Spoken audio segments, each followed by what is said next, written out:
I had a comment come in the other day when I was talking about Breath of the Wild. They said Breath of the Wild was, a good game, but they didn't like it. People were talking about how they didn't like it. It fell flat. And then I had some cool comments about it, too, about saying, I don't know what the deal is with Breath of the Wild. It seems like we're all being drawn to play through that game again.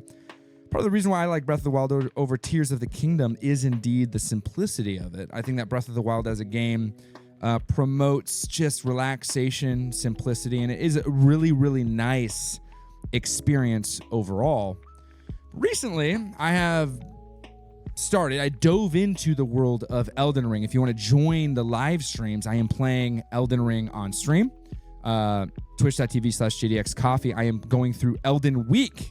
This week will be Elden Week to see if I can get hooked, if I can get bit by the bug of Souls-like titles. People have said that I would really enjoy it. People who have been watching the channel for a while said I would really enjoy it. So it's happening. Recently, it's been happening, but strangely enough, there was some pushback with some people in the community. One of them mentioned that they don't like Elden Ring or Baldur's Gate, primarily because they think that it might be promoting specific themes, which I historically have fallen into. I have said I don't like I don't like Elden Ring because it's too dark, it's too twisted in a lot of ways, and in that I kind of dismissed it. I said, no, it's not for me, it's too dark. And then I started reading Berserk, and let me tell you, you can do anything after reading Berserk. But anyway, continuing forward, I started to think more about the topic of Elden Ring. I started to think more about the gaming, this genre, the Dark Souls games, these games in general. And I thought, okay, I don't like Elden Ring, it's too dark, it's too twisted. But recently I've been going on, morning walks to keep myself healthy, a little bit of running here and there. Papa's been running. But I started listening and re-listening to The Hobbit, Lord of the Rings, The Two Towers, and Return of the King. And I just want to kind of sidebar this for a second and say that I'm a huge Star Wars fan. You guys know I'm a huge Star Wars fan. I have Star Wars tattoos. Like, I love Star Wars. But here's the deal with Star Wars. It's changed a little bit. I think it's a little bit convoluted at this point. There was a lot going on. There's just too much in the source material that I fell in love with as a kid and as a young adult. Seems to have kind of been lost. Some people like the newer stuff. I'm not going to sit here and say it's garbage or trash because it's just not the topic of the conversation. But Star Wars as a whole, for me, has been my number one. As an adult, going through Lord of the Rings, The Hobbit, some of these stories, I find myself drawn to the fantasy. I've been looking for a definition of what I'm into. I'm into fantasy games, right? I'm not into sci-fi as much. Not into life sim. I'm not into realism. I'm into fantasy. I love fantasy. Give me a big sword, a shield, some magic, and I'm stoked, right? I love fantasy, the genre. I mean, we look at some of my mangas I'm reading, Dragon Ball Z, Naruto, One Piece. I mean, we're talking fantasy here, dude. That's what it is. Even Calvin and Hobbes, I would consider to be a little bit fantastical, if you catch my drift. But when I was thinking about Elden Ring, I'm like, this. It is dark. There are some really twisted and weird enemies in there, but those enemies are no different than a little bit more graphic version of Lord of the Rings. They're certainly the themes, the darkness, the themes in there that we see about of trying to overcome adversity, trying to overcome some intense, unfathomable force is ones that I, even growing up, read about in my own source material, in my own biblical study. This idea of going up against and fighting up against a terrible force. And so here I am being hyper judgmental about Elden Ring, being, it's too dark, or even Baldur's Gate for that matter. I haven't tried it yet. I can't speak into it, being like, oh, it's all sex. That's all it's about. And not really understanding the story that's there. And something I find really interesting about Baldur's Gate, or even Refantasio, whatever that is, a metaphor, these games, though they have elements of them that I have historically not enjoyed, the thing that they proved to the world was the exact same thing that Squid Game proved to the world, that Tiger King proved to the world, that all of these during a weird time, yes, I said it, that these proved to the world. It proved one thing. People do actually engage with media that is historically a little less exciting and more boring. Now, Tiger King is it's kind of far off from there. Tiger King, what was it? It was a documentary. It was a really weird documentary, but it was a documentary nonetheless. Maybe it was true crime, someone might say, but it was a documentary. It was very fantastical in a lot of ways, but that documentaries are something that people would equate to library books. They'd be a documentary, dude, I don't want to read some boring documentary. But what did Tiger King do? It proved that people can watch they can watch documentaries, as long as it's packaged in such a fashion that makes it palatable, right? This is what Squid Game did. Squid Game said, you want subtitles, you dumb, silly, non-foreign language speaking person? You want subtitles? You complain about subtitles all the time, foreign films? Look at Squid Game. One of the biggest, most... I would say it was a complete shift in media.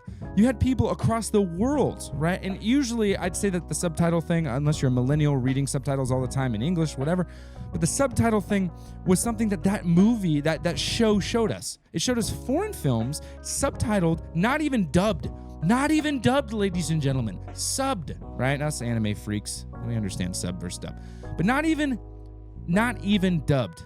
People were absolutely entranced by Squid Game. There was no English. There might be a few words here and there. Some of the people, some of the overlords, whatever. This is something that I'm like, oh, I get it now. I get it. There's something packaged behind a thing. And this is what I say with Baldur's Gate, Metaphor. What they did was they said turn-based RPGs? Huh? The boring old turn-based RPG? The boring old encounter turn-based RPG that everyone screams and yells about? It's so boring. Gosh, oh my gosh. Metaphor and Baldur's Gate. Accolades. And it's because of one thing. Content. It's because of one thing. Story. It's because of one thing. Well, I guess these are multiple things at this point. Actual care for the experience. And this is something that I find to be unbelievably exciting. Now, Baldur's Gate, do they have themes in there that I might not like? Sure, maybe. I don't know. I haven't played it. But being judgmental about it and being like, oh, yeah, you can do naked things in there. You can romance, and that's stupid, and I'm not going to play the game because you can romance. And here I am playing Final Fantasy VII Rebirth, and all I'm trying to do is romance Tifa, because that's what you do. You romance Tifa, not Aerith. Shout out to the Tifa gang. Like, this kind of thing, for me, I'm like, oh my gosh, who am I to sit here and be like, this is absolute trash. It's too dark. It's too gross. This is the problem, right? This is a stance I took. I talked about how I would never play Elden Ring because Elden Ring is just far too dark and I don't want those dark things entering into my brain, okay? And then I sat back and I thought about it more. I watched my buddy Matt play it. I talked to my buddy Matt play it, and I'm like, yeah, I can't justify reading and doing dark things. You know, it's just not for me. And he goes, what's the darkness you're worried about? And I'm like, it's dark. You know, you're killing things. He goes, dude, you're killing stuff in every game you play. Black Myth Wukong, you're killing things. In Breath of the Wild, you're killing things. Your goblins may look cute, but you're still killing things. The whole purpose of Breath of the Wild is to go and defeat Ganon, kill Ganon. Like, you literally are killing things. It is impossible to escape the actual task of destroying an enemy when the hero's tale is all about overcoming adversity and opposition. There are very few heroes out there that don't kill. One of them, I think, would be Batman, or at least he tries not to kill. I think Spider-Man may not kill as well. I'm going to be honest, superheroes bore the living snot out of me, but when it comes to these, they don't really kill. But then we have people like Rex from Star Wars, or even Luke Skywalker. They're literally mindless slaughter of just massive amounts of stormtroopers throughout I don't know how many to count, but we got a lot of death going on in the first Star Wars movie. It is everywhere. The key to all of this is, what is the message that you find through a lot of these games, and why are we drawn to these games? One was, again, Breath of the Wild. Someone brought up, why am I drawn to Breath of the Wild all of a sudden in 2025 when there are so many other games to play, yet I find myself going around picking up flowers in Breath of the Wild, and it's because of the comfort that comes, maybe nostalgia that comes, but honestly, it's because we're sitting here and we're like, I need to rest a little bit. I need this reminder of this super non-committal relationship with my video games. And I think that is something that has happened over the years with the complete and utter infiltration of microtransactions, live service games, and these gacha style games. We have this element of, I need to keep up. I need to completely be here and just like, I have to, it's a responsibility. And with something like Breath of the Wild, and what I am finding out from the community, how off base I was, Elden Ring, there is a non-committal relationship you have with the story. The commitment is only, can I sit down and play it? The obligation is to finish, but nothing there is FOMO. You're not going to miss out on the next drop, miss out on the next skin, miss out on the season, miss out on the conversation if you sit back and don't play Elden Ring. For goodness sakes, Elden Ring is how many years old now? And I'm sitting here for the first time actually giving it a fair shake. I have gotten through, I've gotten to the first boss and quit. That's like 5 times. But here I am, trying it anew. And I haven't felt like I've necessarily missed out, because I certainly haven't. I've been playing games like Final Fantasy 16, which again, Final Fantasy 16, quite a grimdark, if I'm gonna be honest with you. I'm looking at that game and I'm talking, it's one of my top 5 games ever played. I wept, literally cried at the end of the game, my hands over my face, because of how emotional the ending was. And that experience for me was one that really affected me on a personal level, because the story was so compelling. And it wouldn't have been compelling if it was light. It was compelling because it was dark. Because through darkness, we can learn, right? And we don't need to run to darkness and dark things, but the story of light persevering through dark, that no darkness can withstand light. There is not one darkness out there that will ever withstand light. That's powerful. And I think stories, I'm starting to find myself gravitating towards stories where darkness is overwhelming, but one light shows up. And the goal isn't for that darkness to engulf, but rather for you, the light, to actually travel through the darkness to either A, spread light, or B, find where that darkness ends. This is powerful. This is in games, and I'm hoping that story, which has been told to me so many times now, is what I'll experience in my Elden Ring. If it isn't, and I don't find myself particularly, actually open to that experience, or it's just not fun for me, that's going to be a completely different situation. But here I stand going, I want to see where these stories are. I was talking with a buddy of mine about content. I consume movies, shows. I don't really watch shows, because shows as a whole have this commitment to them, and I don't want to feel like I'm committed to that thing. But when it comes to certain shows or certain stories, I find myself drawn to heavy themed stories and shows, because I want to, if I'm going to sit and consume something, I want that consumption to trigger thought, right? Mindless consumption for me is something I think that we need to just change. I'm not saying that happy-go-lucky things aren't worth it. Look at me, I'm playing Breath of the Wild again. But what I'm saying is, when it comes to mindless consumption, just put on a show and let it run in the background. Like, I think that maybe this isn't the best thing. I'm just going to say that maybe that kind of stimulation continuously isn't the best idea. Maybe, just maybe, okay? And I know that some of you guys just put on the stream in the background while you're working. I get it. I understand, whatever. I'm simply just saying, like, oh, just put on a flick, like scrolling on Instagram.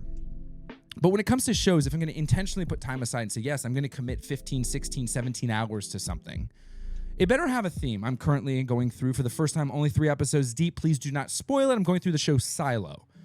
But again, it's a dark theme. One of my favorite movies as of late was Oppenheimer. I thought it was really good. I really enjoyed it. Again, not a happy movie, a darker theme.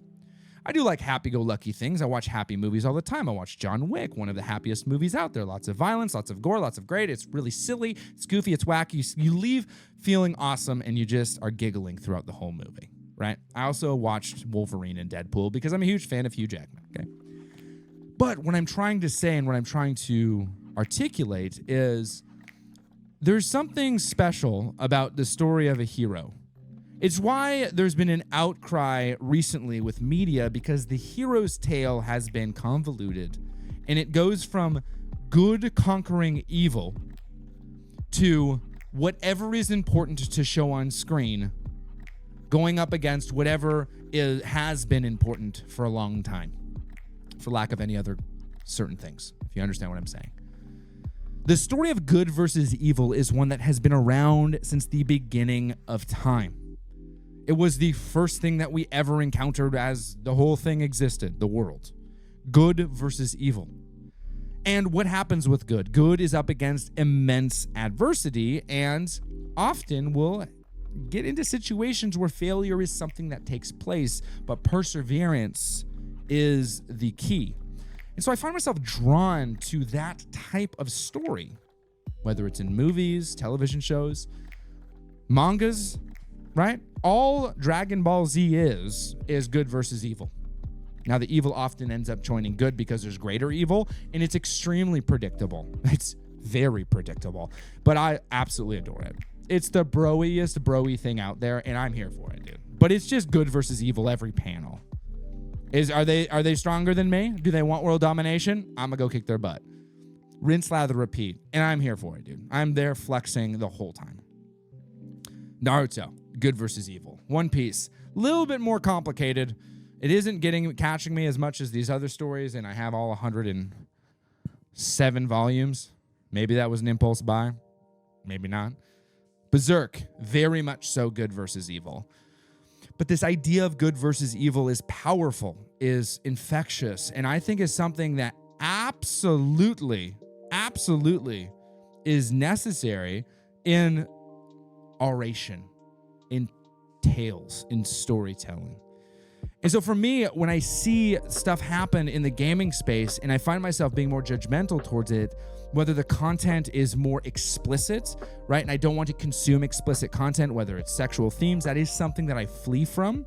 I don't want to have sexual themes entered into my brain. That's why I'm a little bit more inclined to play a game like Elden Ring than something like Baldur's Gate, which I understand that there are some sexual things in Baldur's Gate that you can maybe bypass. I don't know. I just prefer to avoid that. But I'm not going to lie to you. I've grown up watching war movies. I adore war movies. And if Saving Private Ryan, Black Hawk Down, Patriot, Last of the Mohicans had no blood, no gore, no dismemberment, the story would be nothing greater than just some random thing. If Band of Brothers had no foul language and violence, the story would not be told correctly. These things aren't, when used pervasively just for the sake of use, is ridiculous, right? The Expendables, okay? Right? Or the way that Tarantino does it. If you like Tarantino, I'm not taking shots, but Tarantino's actually a fringe case because he basically is just comic books in real, that's what he is. His movies are just comic books, right? And comic books have just like explosions, body parts, right? But you understand what I'm saying? When it comes to these things, I think when used properly, using more mature content, whatever it may be, to tell a story is weight. Part of the reason why some of these sculptures we have in Italy are so masterfully done of the human form, of the David or stuff like that, is because the human form was observed in its entirety, right? Part of the reason why we have a quite large amount of what would be considered in the United States a little bit more explicit content, but you go to Europe and you're going to find a lot in the museums, nudity and stuff like this, is because in its entirety, the story is being told, whether it's the human form, the perfect human form of David, or something otherwise, the entirety is being told. And if you were to remove that from that specific piece, that entirety would not have the same message or compelling emotion. And so I'm sitting here looking at this stuff and understanding that maybe, just maybe, I might have been a little off to the wrong side on this one. Maybe I've looked at this with the wrong lens. Maybe I've looked at it and said, this is necessary. You want necessary versus unnecessary? Let me tell you. Okay. Let me try to pick something that isn't going to be spoiler heavy, because here we are in the gaming world and I don't want to spoil something. I can't use Final Fantasy 16, though I would love to, but I can't because it's going to be spoilers and that game should be played and it's too new. But let me use a movie, I guess, versus a video game. That's not fair, but I'm just going to do it because who cares? This is my world. I'm going to be playing in it. Saving Private Ryan, one of the first scenes, you see a gentleman on his back on the beach, and there are literally intestines coming out of his body, and he's trying to hold them in. Right? He's also screaming for his mother. This is a scene that lasts about 4 seconds of a person dying. Another one of a man without an arm, holding an arm that's just dangling there. He's looking for his own body parts. These are graphic images that we saw in Saving Private Ryan. Incredibly graphic. But what does it do? It sets the tone for the horrific nature that was D-Day. The horrific moment that was the Normandy Beach invasion, whatever you call it. Normandy Beach, D-Day, but Normandy Beach, I want to say infiltration. That's not infiltration. I'm looking for the word. Someone in chat used the word. Whatever. Normandy Beach. I can't come up with the word right now. But there's power. There was so much power in those images. Was it appropriate for children? Absolutely not. No. My 4-year-old watch Saving Private Ryan? No. Will my 4-year-old and my 1-year-old when the D-Day invasion? Will my 4-year-old and my 1-year-old eventually, when they're of age, maybe in their teens, watch that movie? Absolutely. It's a very powerful movie. I'm going to juxtapose that up against a game which some of you are very excited for, and I'm just putting it on blast right here. Grand Theft Auto. Grand Theft Auto has elements in it that are what I would consider to be pervasive in nature. Pervasive language, some like pervasive sexual themes, pervasive drug, whatever you want. Pervasive in nature. At no point do those themes actually compel a person. At no point. It is just tickling a human itch that exists for debauchery. And that is how I feel about it, and I'm just going to play it. That's where my flag goes. Hey, let me actually juxtapose it against this. Breaking Bad. Breaking Bad has drug use. It's all about drug dealers. But Breaking Bad doesn't compel you and doesn't glorify the art of what they're doing, but rather it actually makes it worse.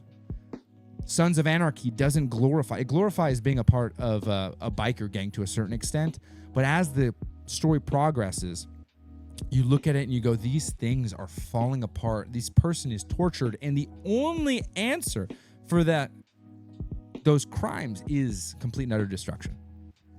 This is how you take explicit material and showcase why the explicit material is what it is. Don't look at stuff like Grand Theft Auto and go like, hey, that's a great piece of content. I just don't. I think it's a complete and utter heart garbage, and I'm just going to sit here and say it, right? I think Grand Theft Auto as a whole thing, from top to bottom, never understood it.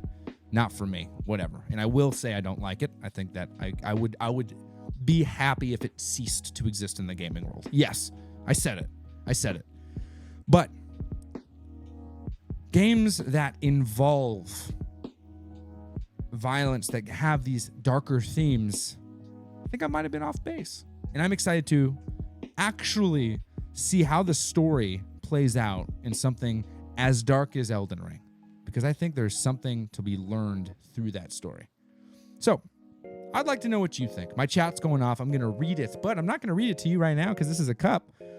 You guys will have to come and join chat to see what's going on. These extra responses I may include in some like super secret show or something. I don't know. We'll see. But for now, I'm going to drink the rest of my coffee, play Elden Ring for the next few hours. You should join over on streams. You'll see the schedule over in the community tab. So as always, play more and be kind. Cheers.